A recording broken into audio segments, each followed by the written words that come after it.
I think what's very disappointing, I think a lot of people find that they tell their doctor, oh, I've done this amazing thing. And many of the doctors are not curious. And there seems to be an absence of curiosity. Whereas I've learned late in my life that when patients do something remarkable or good, it's really cheerful to find out, well, what did you do? How did it work? Tell me more about it. And I hear this a lot on social media, that my doctor doesn't seem very interested by what I've done. I think a lot of doctors are very tired, exhausted, and fed up. I understand that. That was me. That was me. I'm glad you mentioned the word curious. Doctors have to be curious. They have to ask the questions sometimes rather than just give prescriptions. Dr. Tro mentioned exactly the same. Said the least your doctor can do is be curious. Yeah. Because I was, as a type 1 diabetic, when I first started on sort of embarking on this low carbohydrate sort of journey, I did it alone without any support. And when I slipped it from my tongue, I mentioned it to my diabetes consultant at the hospital. She actually said to me, well, you're still young. And so you're, you know, if you're considering having another baby, then you must eat carbohydrates. And of course, I came home and I tried to find evidence for that. And I couldn't find evidence. In fact, I found evidence to the contrary.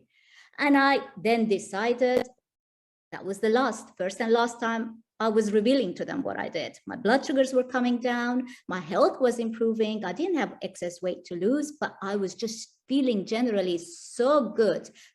My A1C was coming down. And she gave me this false information, which actually is false. So I did it alone. I did it completely alone. And of course, the effect of that is a loss of trust. And that's terrible. I think one of the things, so I'm actually a Royal College of General Practitioners national champion for collaborative work with patients. And so what I champion is the idea that people and their doctors work together towards shared goals, and that you know it's up to the clinician to try and work with the hopes of the person in front of them, the beliefs that that person has, and the results are far more cheerful and exciting. It's been an adventure for me, not to tell people, not to lecture them, but to find out what they're hoping for. So you know, people may be hoping for drug-free remission. They may be hoping to lose weight or hoping to breathe better or all sorts of things. But if you could work with the patient, it's a lovely, rewarding form of medicine. And I'm sorry you were disappointed there, but there would have been a significant loss of trust. And then, of course, you're left alone. I had to work out how to reduce my insulin all alone. Yeah, I still don't reveal everything to them.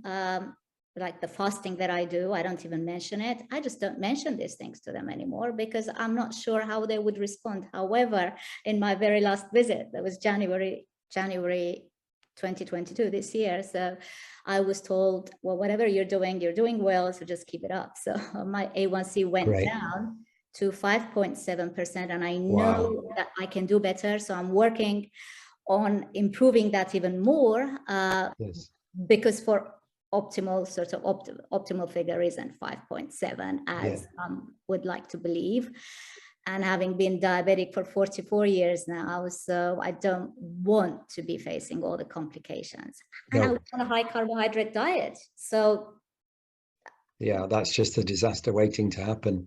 I think what's happening now, I do think things have changed.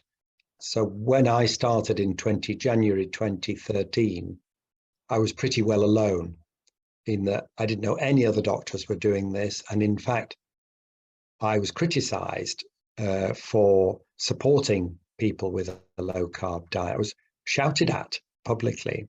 I got hate mail and all sorts of things. Things have changed a lot now, and social media has changed this because so many people are connected around the world and they're learning from each other.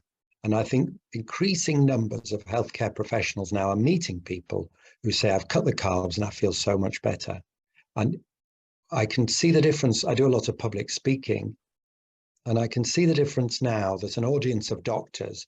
All of them have treated people now who've gone low carb, and then it's not regarded as weird as it was in 2013. And I think social media has the credit for that because it's spread it so much.